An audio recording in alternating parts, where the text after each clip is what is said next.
Rumpelstiltskin. Once upon a time there was a miller who loved to boast and brag.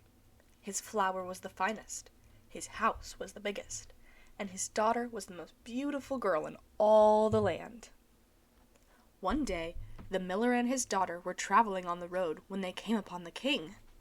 True to his nature, the miller boasted about his flour and his house and his beautiful daughter. But the king was not impressed. So the miller said to the king, "Ah, your majesty, did you know that my daughter can spin straw into gold?" The king had enough of the miller's boasts. "You must come to the palace tomorrow," he told the miller's daughter, "and we will see."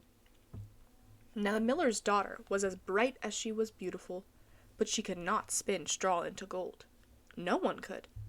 So when she went to the palace the next morning, she was very worried. She had every reason to be. The king took her into a room that was full of straw. In the center of the room there was a spinning wheel.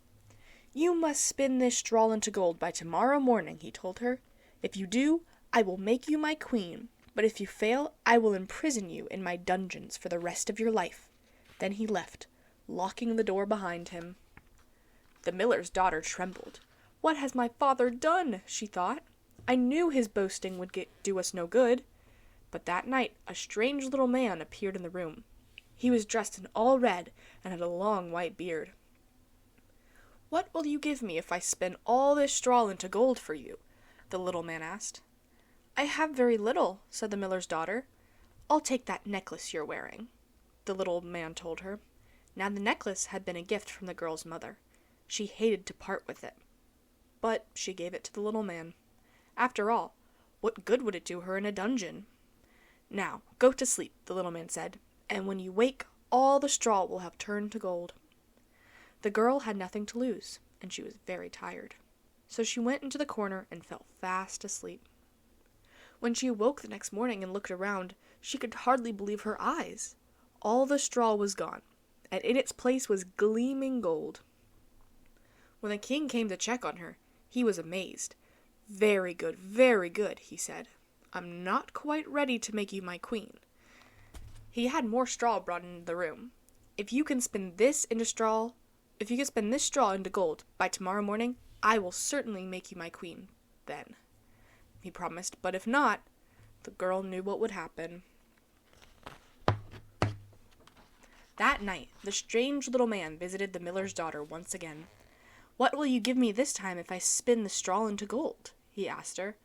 "I have this ring," the girl said, taking it off and showing it to him.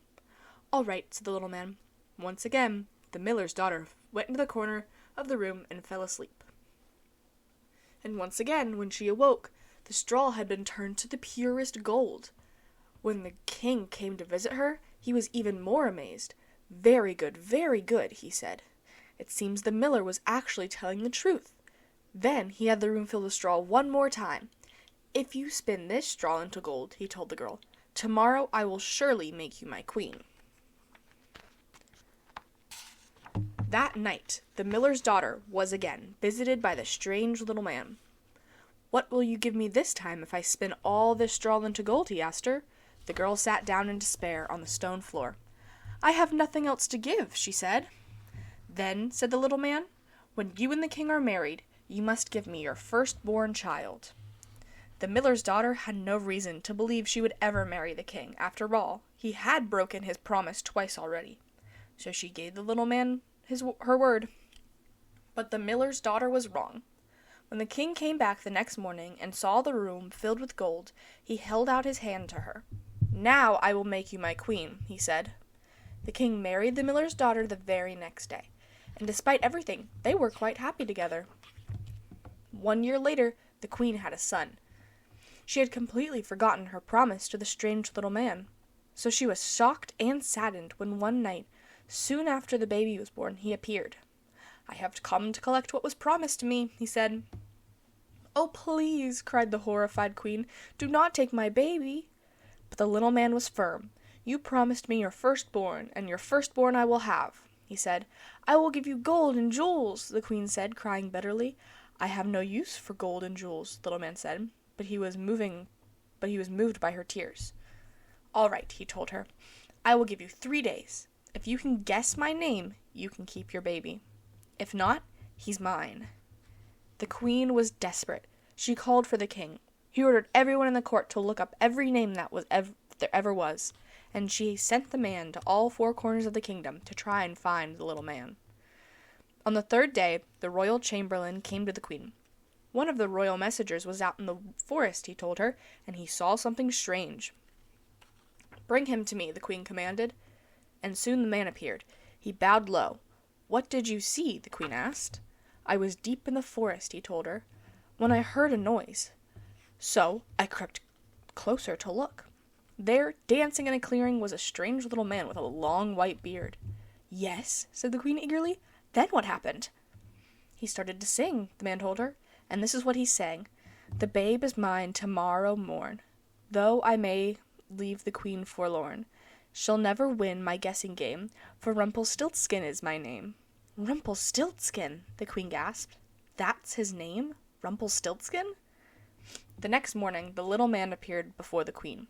"So, your majesty," he said, "can you guess my name?" The queen frowned. "Is it Rugorg?" she asked. "No," the little man said gleefully. "Is it Ropespear?" the queen asked next. "No," the little man said again. "Is it Rumpelstiltskin?" the queen asked, smiling. The little man's face grew as red as his hat. He stomped on the ground in a fury. "How did you guess? How did you guess?" he cried. Then he disappeared and was never seen again. The queen and the king and the little prince lived happily ever after.